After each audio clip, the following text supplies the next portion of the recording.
Carrie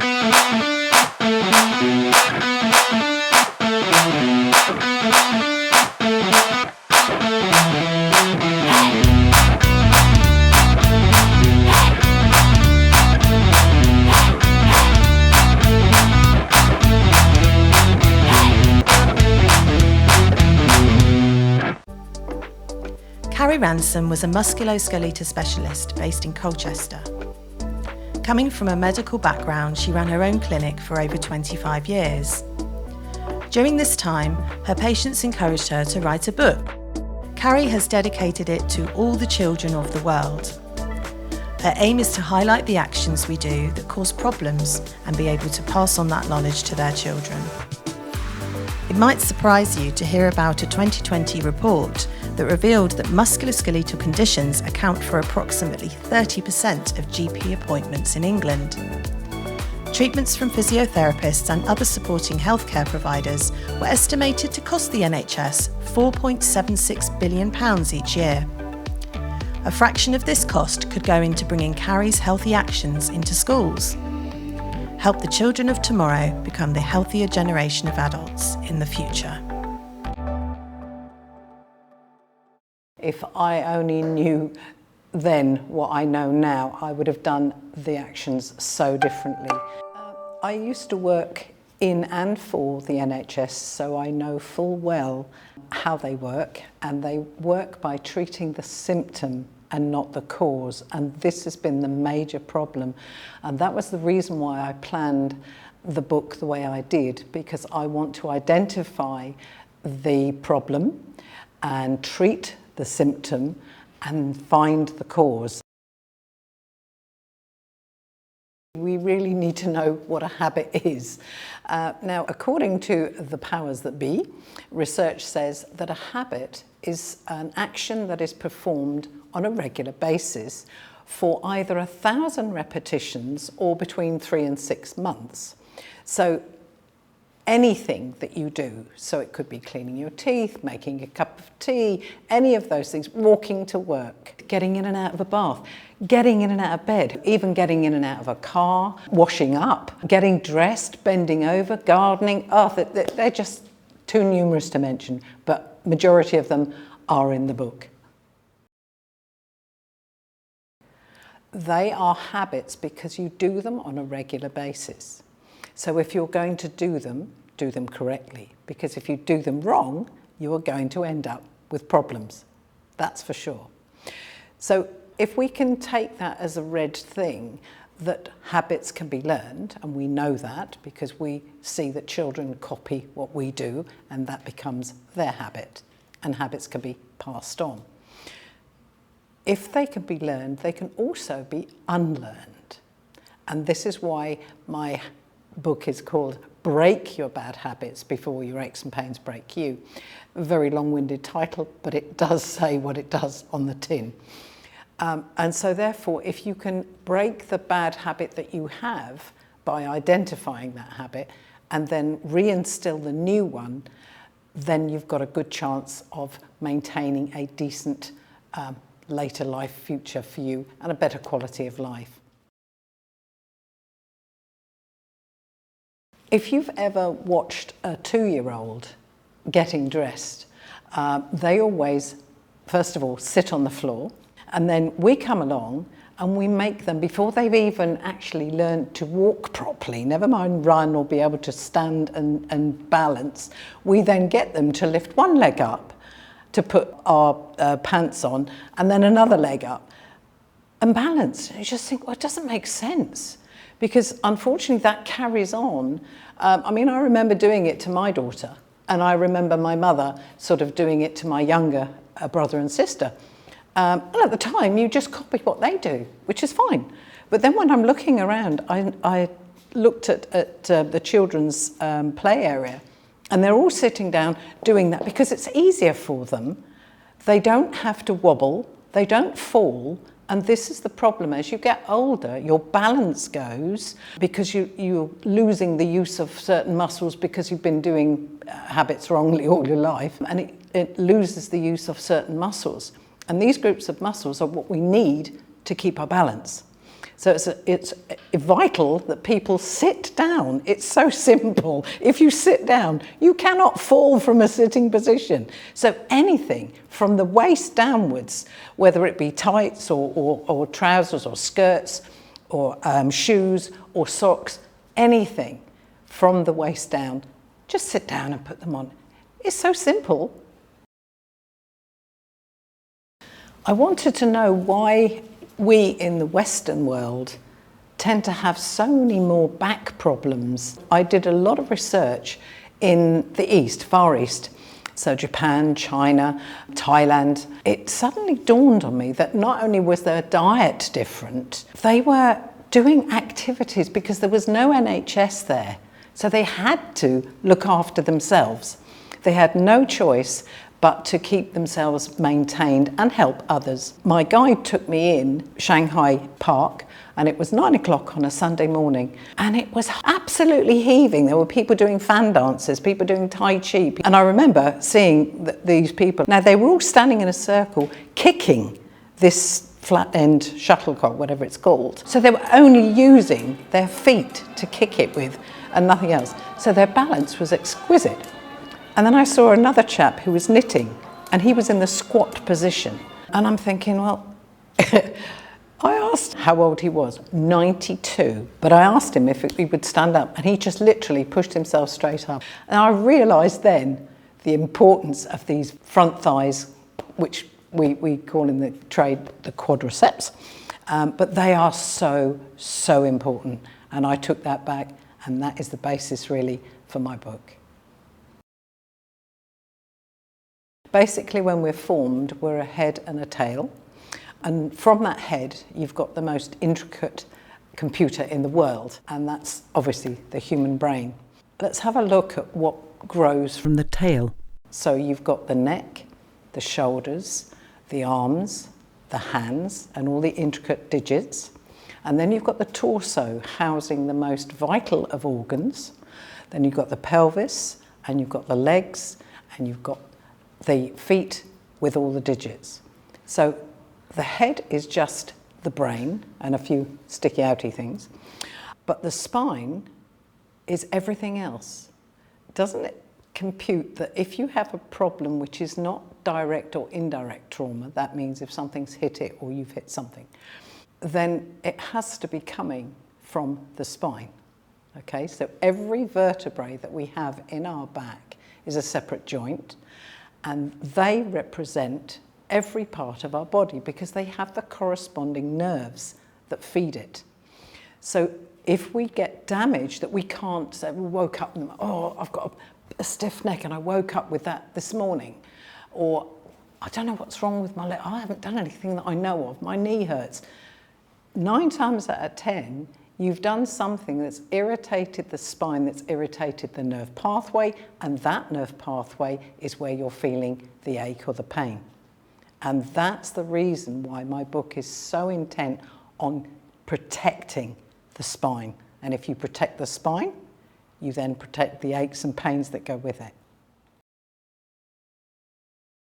When people come to the clinic, they always describe their symptoms, not realising that actually majority of those symptoms come from the spine.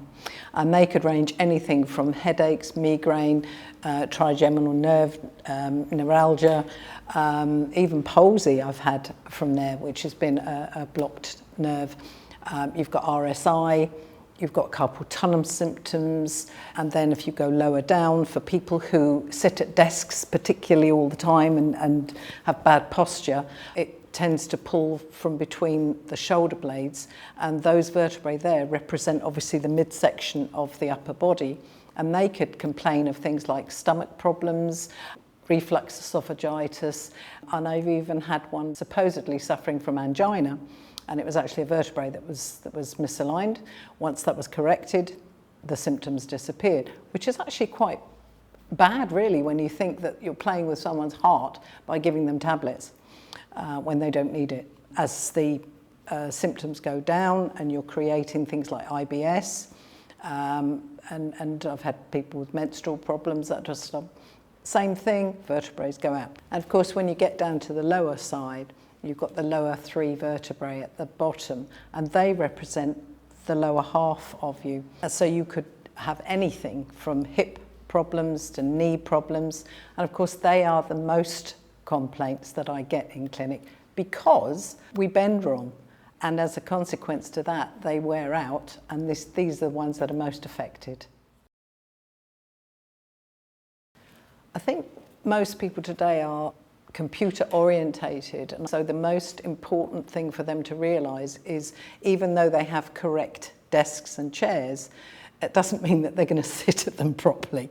When you're actually looking at a laptop or a computer, it kind of draws you in, and so it's almost like you've got to get right in front of the screen, so your shoulders start rounding. Or if you get too comfortable, you're sort of leaning back and your feet are stretched out in front of you, and then you're way back, or you're tucking your feet underneath and then you're anteriorly tilting. And that's all of these things. Over time, they're going to damage the spine, but particularly the lower spine, because you're crushing by moving yourself forward. You're literally pushing those vertebrae onto the discs, and those discs will squash out and what they call excite the nerves, but touch the nerves, and that's where you start getting the aches, and people sort of get up and go, oh, because they've been sat in. It's not that they've sat in one position for too long, it's they've sat wrongly in one position. Otherwise you've got people like yogis and things like that sit for hours in that position. They would get up and go, oh, but they don't, because they sit posturally correct. So, you know, it just goes to show that it's not the length of time that you're sitting, it's how you sit at it. When people come to the clinic, they've been treated. What I try and do is give them my benefit of my advice, which is Carrie's rule of 90.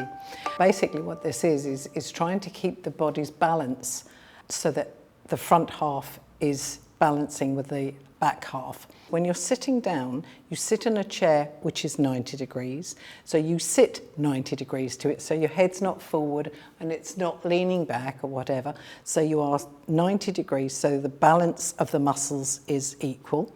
And you're 90 degrees to the chair and 90 degrees to your hips. Your hips are then 90 degrees to your knees. So they're not on a high stool, so your legs going down or too high up. And it's very similar to how you should sit in a car, so that everything is nicely balanced. And then your knees are 90 degrees to your ankle, and your feet are pointing forward, so they're 90 degrees. So again, not tucked under the chair and not spaced out in front. And you can sit really quite comfortably for quite some time like that, with no loading pressure, because the whole of the balance of the body, front and back, is equal.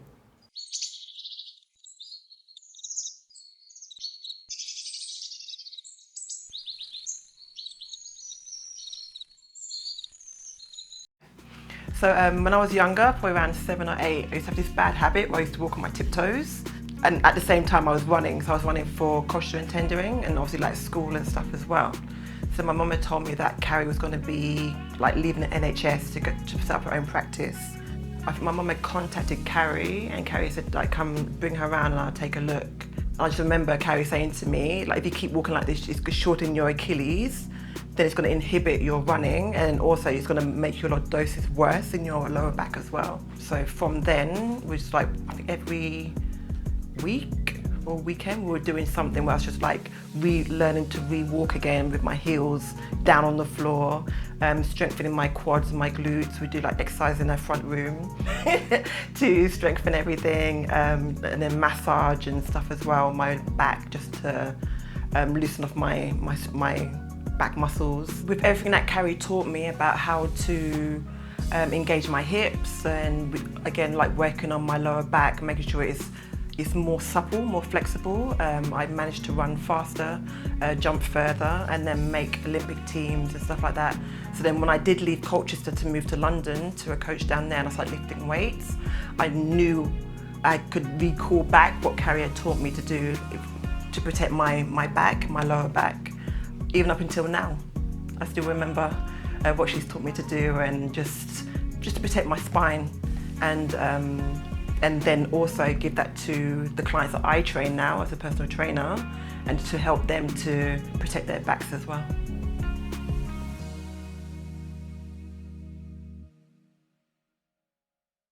I heard about the book from Carrie herself, so I thought it was a good idea, and I went to get one when they came out.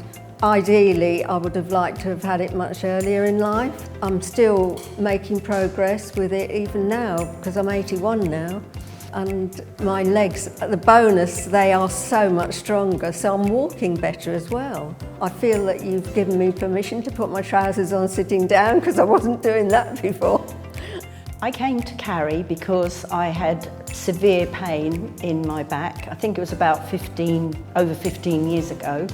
Basically, my posture was all wrong. When I was standing, the tendency was to stand forward, and obviously was arching my back instead of being more upright. I work in a pack house and predominantly stand for a lot of hours. So for me to have a straight back and also to tuck my pelvis under to be neutral, I didn't get so much pain within. It really strengthened the lower back, and it stopped pain going right through the legs into the ankle. I was in a lot of pain. This was about 8 years ago, and I had a frozen shoulder from working, and I've always had a bit of a back problem in the upper back and the neck. I didn't used to like bend my knees very much with lifting and things. I just bend down and just pick things up. Not right. And I worked at a post office, so we had a lot of heavy parcels. I did a lot of gardening, so I used to get the lower back problem. And even getting into bed and out of bed, I used to sort of like put one leg up and then the other, whereas now, as the book says, you sort of lie down and you keep your legs together and you just roll over and bring them over, and now I do that all the time. It's easier to do it the proper way, and then you don't get so many aches and pains. And just looking at how you do things and thinking about it a bit more. I worked in the builder's merchant in the yard, building yard, for 15 years. And I used to carry lots, it was a very manual handling job. I used to carry lots of bags of sand, timber and things. I'd created myself lots of bad habits in predominantly lifting these heavy items. When you have a serious backache, it can run you down. It just helped to understand why I was like that, and how I could sort of improve the way I used to pick things up from ground level. And again, I keep emphasising these exercises. Doing them has made me stronger, so I can do things a lot easier. It's all about keeping your posture correct and just making it easy for yourself.